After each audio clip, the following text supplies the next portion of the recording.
gives you an idea of what the book's about. I mean, what you saw in the first chapter was men that were crying out in frustration to God to see Christianity as it is in the Bible. And as the film develops, as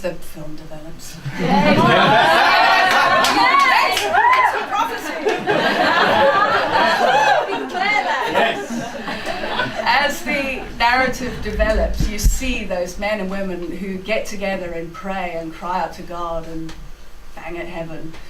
You see this, what begins to happen is you have this, what's known as an outpouring of the Holy Spirit, and those acts of the apostles, the disciples that you see in the Bible, you begin to see them happen in Wales. So you have angelic visitations, you have people being miraculously healed, and there have even been people raised from the dead, although it didn't happen in chapter 1. You'll need to read the book to find out what manifestations did happen. So this is book 1 of a trilogy. In book 2, so Owen begins a battle with faith. It's a battle. It's a battle, I think, for everyone. I'm quite interested in people who embark on that journey of faith. I believe that people are body, mind, and spirit. People live variously in through their bodies, their minds, whatever. I think there's 3. So what you see is this man embarking on this battle, this journey of faith. So in book 2, he's in the First World War, so he loses his faith. He comes to live in London in the 1920s and gets very much into a physical life, the life of the flesh, a creative life, which it's good, but it ultimately doesn't satisfy him. And then in the 3rd part of the trilogy, he becomes a priest, but it's the religion of the mind. It's not the freedom that the Holy Spirit brings. It's not the freedom of a relationship with Jesus Christ. But he goes out to South Africa, and it's the 1930s, it's the beginning of apartheid. He gets quite politically involved, and he has an experience there. It's a near-death experience, and it all kind of falls into place. So, don't want to give too much away, but I think I've given you an idea of what the trilogy's sort of encompasses. Any questions? What was your inspiration? Well, I'm interested in New Testament Christianity, so I'm interested in why. I mean, I've had similar questions to Owen. Why don't these things happen now? Well, they do. I know they happen patchily, but I'm interested in that Christianity, that supernatural, real, powerful Christianity. I wanted to be a young boy, a young man. I wanted to find out. I suppose the premise of the novel was, why do some people have this kind of life and other people just go through life just with what they see in front of them? Which I don't want to be judgmental about that, but I'm curious about the big question. I'm sure everyone is, but I want to find out. So I wanted to find out through. I'm very interested in what happened in the Welsh revivals, because they're extraordinary. They're well documented, and I was amazed. I did a lot of research at the British Library, so I read a lot of newspaper accounts of these incredible happenings. I was like, well, why isn't it still happening? Have you ever met a resurrection? Let's put it that way. I haven't actually seen a resurrection. I've been present where they've been trying, but there are documented accounts of resurrections. There's a woman called Heidi Baker, who I suspect you've heard of, in Mozambique, who the most extraordinary things are happening. I've seen it on film, but until I've seen it, I've seen people's legs grow out, and I've seen healings. It's extraordinary, but I haven't actually seen a resurrection. I know a number of Christian prophets, and I've encountered prophets that have absolutely read my mail, and right the way through my life. And in fact, something's recently occurred that somebody told me a few years ago, and it was a major thing in my life that's just come to fruition. So I have personal experience of some of the events. And as a child, I did have a number of supernatural experiences myself. And I wouldn't be a Christian now if I hadn't had a supernatural experience as well. I mean, I'm not the kind of person that can just read about something. I have to experience it. So I did have an experience 10 years ago that caused me to to begin my own journey. Please tell me about that. Oh, I will another time. I will. I mean, feel free to contact me. I'll tell you. But, yeah, it's a bit of a story. Thank you. Anyone else? Do you think that the place has an effect on people's spiritual development? You know, because of the mountains and the light, affects how you feel about. I think so. You'll have to come visit me in Wales, Cecily. I mean, Wales is northwest. I mean, the revival broke out in the valleys, the coal mining valleys in the south, and it spread down to. So my book is set. That's a slate mining quarry. Yeah. So it was set in communities where people were living very close to the bone. Death was all around. People's lives were very harsh. But there have been Welsh revivals since the 3rd century, and the landscape is extraordinary. I mean, it's talked about as a thin place. So a thin place is a place where people have kind of God encounters. And if you go to Snowdonia, you do feel, I mean, if you stand on the mountains, you do, and the light, and I mean, it is. I certainly feel more spiritual when I'm in Wales. So I think, yes, I would say the landscape does lend itself to, you're thinking the about. Light, isn't it? The light, Cecily, who was I telling about the light today? Because we've recently moved to a family home there. Even in the winter, the light is near Snowdonia, is just, there's something about the quality of the light. It's bright and, come and see. Come and visit me and see what it's like. I mean, it's amazing. I mean, even if you're not interested in all of this stuff, it's just so beautiful. It's just an amazing place just to walk and it's a contemplative place, I suppose. Yeah, there's so many people I did there. climb Cad Ridges at night. Oh, did you? And saw the dawn from the top. So I do know what you're talking about. Yeah, And extraordinary. it was a very spiritual experience. Yeah. And then coming down back into the world was quite strange. Did you write about it? No. Oh, well, I think, yes, Cecily's a poet. I may have done, but not my book. That sounds amazing. I do know what you mean. Mm. Quite a big thing in my memory, actually. Sounds amazing. How long did it take? Take a natural shot. Sorry. So I finished After the Rains. I think you have. I finished After the Rains. Was it 2009? Merrily, when were you babysitting for me? Man, my friend Merrily did a load of babysitting for me when during my research period at the British Library. Was that 2009 or 10? 2009, end of 2009, going into 2010. Yeah. Merrily was looking after my daughter at the time so that I could go up to the British Library. So the heavy research period was sort of 2009. And then I put down the first draft of all 3 novels. I realised it needed to be a trilogy. I put down the first draft of all 3 novels. I mean, I've got the first draft of the other 2. I'll probably put them out once a year. So research period about 6 months or so at the British Library, and then going to the sites in Wales, reading the accounts of people that lived through the revival. 2009, 2010, it was, I've got a 4-year-old, a 2-year-old, and an 8-month-year-old, so it's a bit of a blur.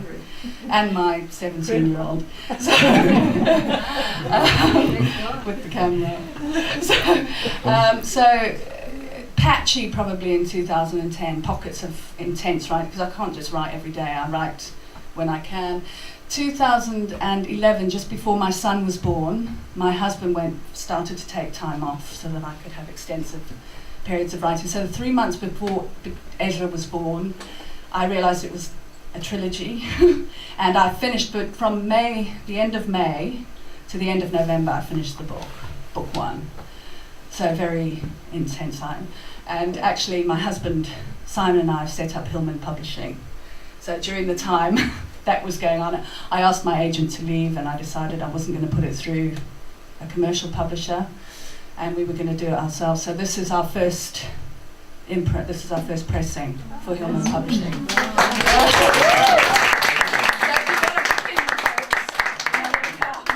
So we're going to be doing other people's books as well. And then I guess book 2 will come out next year, and book 3 the following year. But we turned it around very quickly in those 5 months.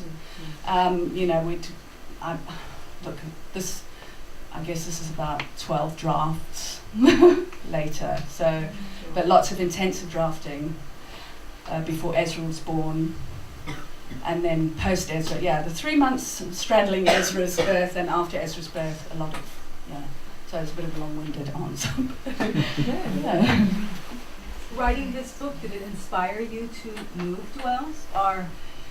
My husband and I have been, my father-in-law has a house in this part of Wales, so we've been spending summers there, and just being falling more and more in love with the place. It's like a person. And wanting to move there, but my son is finishing A-levels here. We couldn't leave him. He doesn't want to leave his school, so we couldn't do it until now. So Luca is finishing his A-levels here, so we've still got the London flat. My husband's freelance, he does a bit of work in London, and now we're doing the business from home. So we're sort of still transitioning, but certainly writing it made me more keen on having the big questions answered. And I fell more in love with the Welsh landscape, the Welsh people. They're just beautiful. The music, I mean, the songs. There's just, I mean, the incredible music that came out of the 1904, 05, I mean, all the revivals, but, just incredible, So, and I love London too. It's sort of like I'm here every other weekend to spend time with Luca. So we're still kind of, but it's more and more becoming our home. But I'll always love London too. Maybe that's our spiritual home, and this is. Who's the book for? Who do you want to read it? Anyone who's. Sort of on a practical level, men, women, young adult readers. That's who I tend to write for. But anyone who's curious about the questions that I'm, the big life, the universe, and everything questions. I hope they'll engage with that with me. So it's not just for the people, Christians, believers. It's a plot-driven narrative. It's a story. But if you want to, I hope that people will have a spiritual experience as well as a satisfying read. So I hope it functions on those on more than one level. I think it does. But if you've got I like to think you've got a rollicking story there. I like literature, but I like page-turning novels. I like people to have an experience, a good pacey experience, and to feel differently at the end. Hopefully. Do you think it would appeal to an atheist? An open-minded atheist, I hope. I hope, most of my friends are atheists. Or maybe it's half and half, I don't know. So I hope so. I mean, it's still a good story. There's still three-dimensional characters that live and breathe. I hope that's what people say about my writing. So, you're still going to have the humour, there's always a lot of humour. They're real, but I made them up, but they're very, people say I write real three-dimensional characters that, people really get into their lives. So it's a story too, And I'm interested in telling good, great stories. And I hope, those are the books I like to read. Could you tell us some stories from the Welsh revival that touched you? Yeah, well, there were a number of people who had encounters with Jesus Christ. So he would appear in their dreams. There were people who had angelic encounters. Now, these aren't new things. These are things that that happened in the Bible. But there was a particular story that was well documented in the Western Mail, a Welsh newspaper.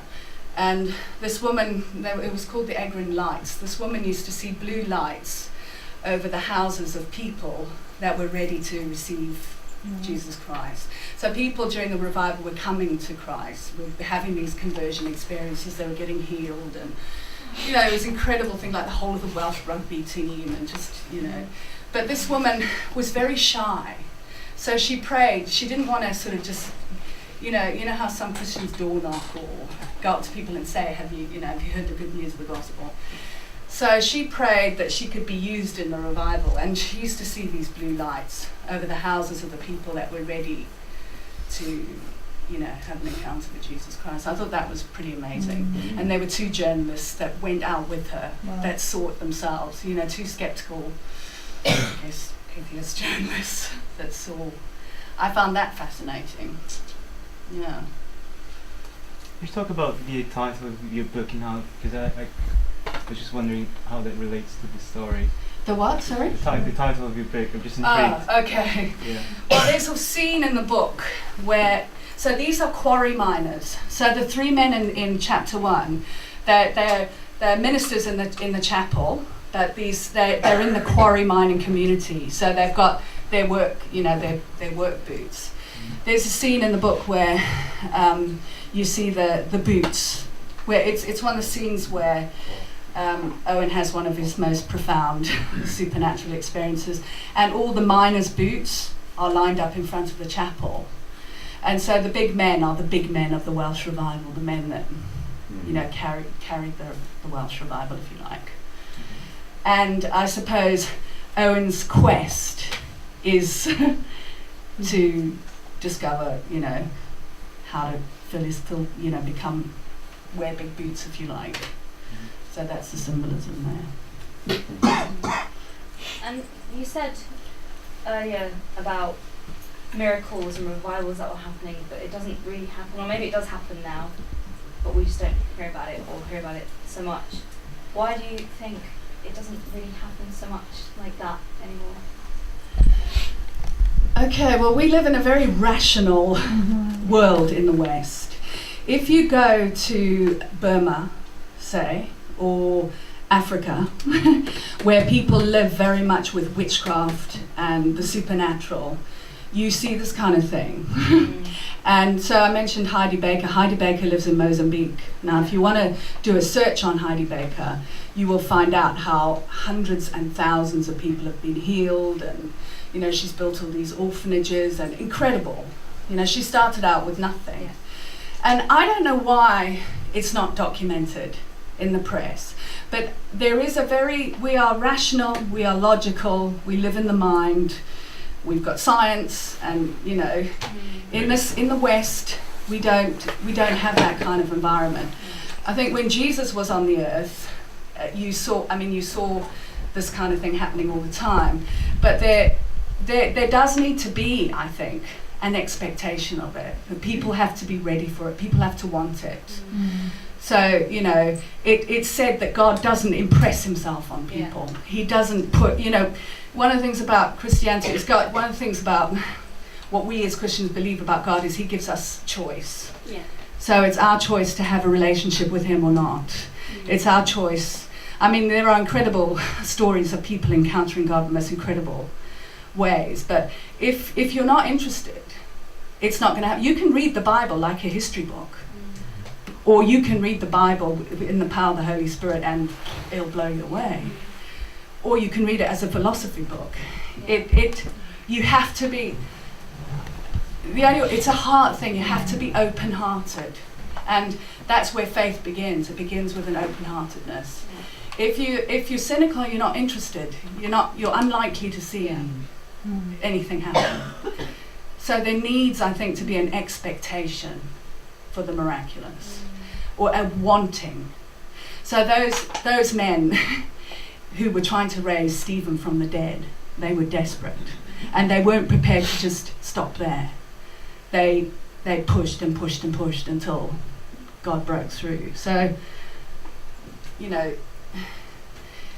I've encountered a lot more when I've been, say, on the Thai-Burma border with those kind of Christians, or in Africa, or, you know, but those people, I guess they live closer to, you know, the supernatural world is more real. Here in the West, it's not. You're considered quite kooky. I'm kooky, okay? You know, you're considered bizarre, I think, if you believe in these kinds of things. But I think it's bizarre that we're here in the first place. So, to me, do you know what I mean? Yeah. But definitely I would say you need to be expectant, I would say, or desiring of it.